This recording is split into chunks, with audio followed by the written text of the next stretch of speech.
নমস্কাৰ প্ৰিয় শ্ৰোতাসকল, সকলোলৈ স্বাগতম জনাই আৰম্ভ কৰিবলৈ লৈছোঁ ৰঞ্জু হাজৰিকাৰ উপন্যাস প্ৰত্যুষৰ প্ৰতীক্ষাৰ অষ্টম খণ্ড। যুৱক পুনৰ সোমাই নাহি সেই ঠাইৰ পৰাই আঁতৰ হ'ল। ৰীতাৰ মুখমণ্ডলত সৃষ্টি কৰি যোৱা ক্ষতস্থানবোৰত তেজ বিৰিঙি ওলাইছিল। বৰ চেকচেকাবলৈ ধৰিলে ক্ষতস্থানবোৰ। আন দুজন বন্দীৰ দৰে ৰীতাকো হত্যা কৰি পেলোৱা হ'লে ভাল আছিল। এনেদৰে বন্দী কৰি ৰীতাক আৰু কিমান দিন ৰাখিব? কিন্তু আন দুজন বন্দীক অলপ আগতে যি নিশংস ধৰণে হাপাতেহতে হত্যা কৰিলে, তেনে মৃত্যু ৰীতাৰ কাম্য নহয়। কিন্তু ৰীতা নিশ্চিত যে ৰীতাৰ ভাগ্যত সেই মৃত্যুৱেই লিখা আছে। পূৰ্ণিমা নিশা পৰ্যন্ত ৰীতাৰ আয়ুস। পূৰ্ণিমাৰ নিশা হাপাতেবিলাকে আৰাধ্য দেৱতাৰ ওচৰত নৰবলি দিব। আজি যি দুজনক হত্যা কৰা হ'ল সেয়া সিহঁতৰ খাদ্যৰ কাৰণেহে। ৰীতাৰ চিলমিলকৈ টোপনি আহিছিল মাত্ৰ। হঠাৎ শুনিবলৈ পালে দূৰত এক বুকু কঁপোৱা চিৎকাৰ। তাৰ লগে লগেই ৰীতাৰ কাণত পৰিল আবাল বৃদ্ধ বনিতাৰ প্ৰাণ কাতৰ আৰ্তনাদ। ৰীতাৰ বুজিবলৈ বাকী নাথাকিল যে হাপাতে জাতিৰ ওপৰত নিশাৰ অন্ধকাৰৰ সুযোগ লৈ আন এদল উপজাতিয়ে আক্ৰমণ চলাইছে। আৰু অপ্ৰস্তুত হাপাতেবোৰ ঘৰ দুৱাৰ এৰি ভয়ত যেনি তেনি পলাইছে। হঠাৎ ৰীতাৰ চিন্তাত যতি পৰিল। ওধাটো খাই কোনোবা এজন ঘৰটোলৈ সোমাই অহা ৰীতাই দেখা পালে। বোধহয় সেই যুৱকজন, যি ৰীতাক ফল খুৱাইছিল। আন্ধাৰতে হাতৰ অস্ত্ৰৰে যুৱকে ৰীতাৰ হাত ভৰিৰ বান্ধবোৰ খুলি মুক্ত কৰি দিলে। আৰু ৰীতাৰ হাত এখনত ধৰি পিছফালৰ পথটোৰে টানি লৈ গ'ল। ৰীতাই মন্ত্ৰমুগ্ধৰ দৰে যুৱকক অনুসৰণ কৰিলে। সৰ্বাংগ ঘামেৰে জুৰুলি জুপুৰি হৈ উজুতি খাই বনৰীয়া কাঁইটৰ আঁচোৰত গা চিৰাচিৰ কৰি শক্তিৰ শেষ সীমাত উপস্থিত হোৱাৰ পিছতো ৰীতাৰ গতি স্তব্ধ নহ'ল। যুৱকে বজ্ৰমুষ্টিৰে ৰীতাৰ হাতত ধৰি প্ৰায় টানি নিয়াৰ দৰে লৈ গ'ল অৰণ্যৰ মাজেৰে। হাপাতে উপজাতিৰ বসতি স্থানৰ পৰা ইতিমধ্যে অনেক দূৰ আঁতৰি আহিল দুয়ো। সূৰ্য বা চন্দ্ৰৰ পোহৰে এই গভীৰ অৰণ্যৰ ভিতৰলৈ সহজে প্ৰৱেশ বিচাৰি নাপায়। সেয়ে আন্ধাৰ আৰু পোহৰৰ মাজেৰেই দুয়ো আগবাঢ়ি যাব লগা হৈছিল। আৰু কিছুদূৰ আগবাঢ়ি যোৱাৰ পিছতে যুৱক হঠাৎ ৰৈ গ'ল। ৰীতাকো নিঃশব্দে থিয় হৈ থাকিবলৈ ইংগিত দিলে। তাৰ পিছত যুৱকে ৰীতাক অৰণ্যৰ আৰু অলপ ভিতৰলৈ টানি নি এজোপা গছৰ তলত ৰ'বলৈ ইংগিত দি মুহূৰ্ততে সেই ঠাইৰ পৰা আঁতৰ হ'ল। এডোখৰ জড় পদাৰ্থৰ দৰে ৰীতা থিয় হৈ ৰ'ল গছজোপাৰ তলত। হাত ভৰিবোৰ অৱশ হৈ গৈছিল ৰীতাৰ। তদুপৰি অসংখ্য বনৰীয়া মহৰ কামোৰত ৰীতা অতিষ্ঠ হৈ পৰিছিল। তথাপি উপায় নাই। সামান্য গাটো লৰালেই যেন বিপদে দেখা দিব। আতংকত উশাহ পৰ্যন্ত বন্ধ হোৱাৰ উপক্ৰম হৈছিল ৰীতাৰ। ৰীতাৰ ওচৰৰ পৰা যুৱক আঁতৰি পুনৰ পিছলৈ সন্তৰ্পণে উভতি গ'ল। কিবা এটা শব্দৰ অনুসৰণ কৰিছিল যেন সি। অলপ দূৰ গৈয়েই যুৱক থমকি ৰ'ল। কোনোবা এটা ছায়ামূৰ্তি সেইফালেই আগুৱাই আহি আছে। যুৱক লগে লগে এজোপা গছৰ আঁৰ হ'ল। ছায়ামূৰ্তি ওচৰ চপাৰ লগে লগে যুৱক তাৰ ওপৰত জঁপিয়াই পৰিল। ছায়ামূৰ্তিৰ মুখৰ পৰা এটা চিৎকাৰ বাহিৰ ওলাল। ছায়ামূৰ্তি আন কোনো নহয়, সেই যুৱকৰে প্ৰেমিকা, যি ৰীতাৰ মুখমণ্ডল আঁচুৰি গভীৰ ক্ষতৰ সৃষ্টি কৰিছিল। যুৱতীয়ে যুৱকক চিনি পাই অবৈধ ভাষাতে গালি দিবলৈ ধৰিলে। যুৱকে যুৱতীৰ হাতৰ পৰা কু দিয়া ধেনু আৰু জাঠিডাল কাঢ়ি লৈ সজোৰে মুখত এটা চৰ মাৰিলে। যুৱতী থিয় হ'ল আৰু খঙত হিতাহিত জ্ঞান হেৰুৱাই যুৱকক সাবটি ধৰি মুখত কামুৰি ধৰিলে। যুৱকে জোৰেৰে ঠেলা এটা মাৰি তাইৰ পৰা কোনোমতে মুক্ত হৈ উপৰ্যুপৰি কেইবাটাও ভুকু তাইৰ বুকু আৰু পেটত মাৰিলে। যুৱতী তাতে অজ্ঞান হৈ পৰিল। যুৱকে এইবাৰ যুৱতীক কান্ধত তুলি লৈ পুনৰ ৰীতাৰ ওচৰলৈ গ'ল। ৰীতাৰ ওচৰত থিয় হৈ যুৱকে কান্ধৰ পৰা যুৱতীক নমালে। ৰীতাই অবাক হৈ যুৱতীলৈ চালে। চুনামী, যুৱকে যুৱতীলৈ আঙুলিয়াই ৰীতাক উদ্দেশ্যি উচ্চাৰণ কৰিলে আৰু তাৰ পিছত অংগী ভংগীৰে যুৱতীয়ে কেনেদৰে যুৱকক অনুসৰণ কৰি আহিছিল তাক বুজাবলৈ চেষ্টা কৰিলে। ৰীতাই যুৱকৰ অংগী ভংগী সমূলি বুজি নাপালে যদিও যুৱতী যে সিহঁতৰ পিছে পিছে আহি আছিল সেই কথা বুজিবলৈ বাকী নাথাকিল।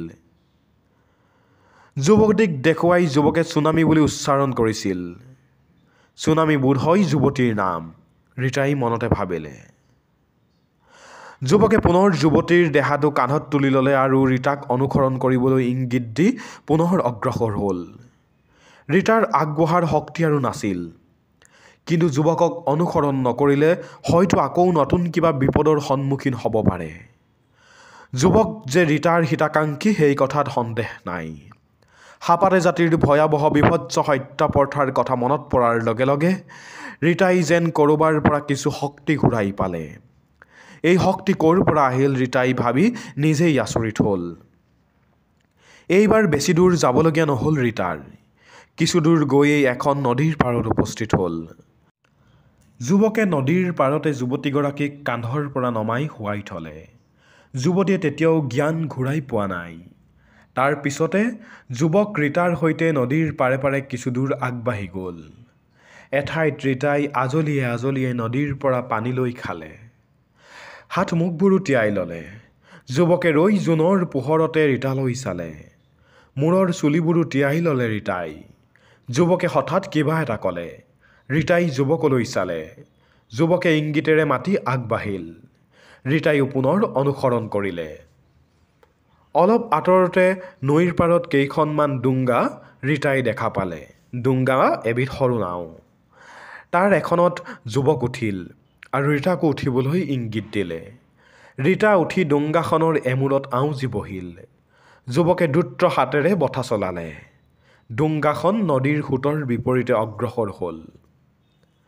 ৰীতাই ভৰি দুখন সন্মুখলৈ মেলি দি ওপৰলৈ মূৰ কৰি এটা স্বস্তিৰ নিশ্বাস এৰিলে। মূৰৰ ওপৰতে জোনটো। জোনৰ কোমল পোহৰ সিঁচৰিত হৈ পৰিছে নদীৰ পানীৰ ওপৰত। নৈৰ তৰংগত মৃদু মধুৰ সুৰধ্বনি। চাৰিওকাষৰ প্ৰকৃতিত অসীম শান্তি বিৰাজমান। নদীৰ একাষত থকা পাহাৰবোৰ অন্ধকাৰৰ অতল গহ্বৰত বিৰাট আকাৰৰ দৈত্যৰ ৰূপ ধৰি যেন থিয় হৈ আছে। ৰীতাৰ দেহৰ ভাগৰ যেন অনেকখিনি কমি গ'ল। ৰীতাৰ বিৰহ হৃদয়ত জ্যোৎস্নাৰ স্নিগ্ধতাৰ মাজেৰে সান্নিধ্য অলপ বিচাৰি পালে। কিবা এক প্ৰশান্তিত চকু দুটা মুদি দিলে ৰীতাই। ৰীতাই যেতিয়া চকু মেলিলে তেতিয়া আকাশত জোনটো আৰু তৰাবোৰ নাই। তাৰ পৰিৱৰ্তে আছে সুনিৰ্মল নীল আকাশ আৰু পূবাকাশত নৱোদিত ৰক্তাক্ত সূৰ্যটো। ৰীতা লৰালৰিকৈ উঠি বহিল। এটা প্ৰকাণ্ড বহল শিলৰ ওপৰত ৰীতা শুই আছে। ওচৰত কোনো নাই, যুৱকজনো নাই। ৰীতাই অবাক হৈ চাৰিওফালে চকু ফুৰালে। ঠাইখণ্ড যথেষ্ট ওখ। সেই ঠাইৰ পৰা বহু দূৰলৈকে দেখা যায় যিখন নদীৰে ৰীতা আৰু যুৱকজন আগুৱাই আহিছিল সেই নদীখন ৰীতাৰ চকুতো নপৰিল। ডুংগাতে ৰীতাৰ ইমান গভীৰ টোপনি আহিছিল যে যুৱকে নদীয়ে কিমান দূৰ আগবাঢ়ি আহিল, তাৰ পিছত ৰীতাক কান্ধত তুলি যুৱকে কিমান দূৰ আনিলে ৰীতাই একো অনুমান কৰিব নোৱাৰিলে। শিলটোৰ পৰা নামি ৰীতা কেইখোজমান আগুৱাই গ'ল। এনেতে বাওঁফালে সৰু সৰু জোপোহা গছবোৰৰ মাজে মাজে কাৰোবাৰ পদশব্দ শুনি ৰীতা উচপ খাই উঠি বাওঁফালে দৃষ্টি ঘূৰালে। লগে লগে দেখা পালে যুৱকক। যুৱকে দুহাতত কিছুমান ফল লৈ আগুৱাই আহিছে। ৰীতাৰ চকুৱে চকুৱে পৰাত যুৱকে হাঁহিলে। ৰীতা থমকি ৰ'ল। যুৱকে ফলবোৰ ৰীতাৰ ফালে আগবঢ়ালে। ৰীতাই ফলবোৰ নলৈ ইংগিতেৰে পানী ক'ত পোৱা যাব সুধিলে। যুৱকে ৰীতাৰ ইংগিত বুজি নাপাই বুৰ্বকৰ দৰে চাই ৰ'ল। ৰীতাই পুনৰ বুজাবলৈ চেষ্টা কৰিলে। আগদিনা নদীৰ পানীৰ পৰা আজলিয়ে আজলিয়ে কেনেকৈ পানী খাইছিল তাকো অংগী ভংগীৰে দেখুৱালে। এইবাৰ যুৱকে বুজিলে। ফলবোৰ শিল এটাৰ ওপৰত থৈ ৰীতাক লৈ যুৱক জঁপিয়াই জঁপিয়াই তললৈ নামি গ'ল। তাৰে ভীষণ আনন্দ। অলপ দূৰ আগবঢ়াৰ পিছতে ৰীতাই শুনিবলৈ পালে পানীৰ কলকল শব্দ। বোধহয় পাহাৰীয়া নিজৰা। ৰীতাৰ অনুমানেই সত্য হ'ল।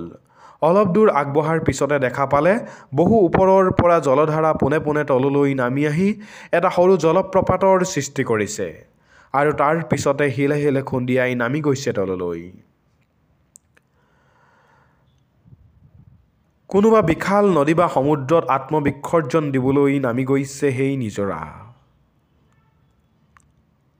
খন্তেক সময় থমকি ৰোৱাৰ পিছত ৰীতাই গৈ নিজৰাৰ শীতল পানীৰে হাত মুখবোৰ ভালদৰে ধুই ল'লে। পিছফালে থিয় হৈ অবাক হৈ চাই ৰ'ল হাপাতে যুৱকজনে। ৰীতাই এবাৰ পিছলৈ ঘূৰি যুৱকলৈ চালে। যুৱকৰ চকুত অবাক বিস্ময়। ৰীতাই হাতেৰে ইংগিত দি ওচৰলৈ মাতিলে। এখোজ দুখোজকৈ যুৱক আগুৱাই গ'ল। ৰীতাই যুৱককো হাত মুখবোৰ ভালদৰে ধুবলৈ ইংগিতেৰে বুজালে। যুৱকে হাঁহিলে।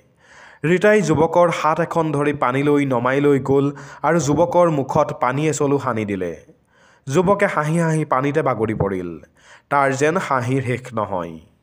ৰীতাৰ কাষত সি যেন এক বুজাব নোৱাৰা আনন্দ পালে।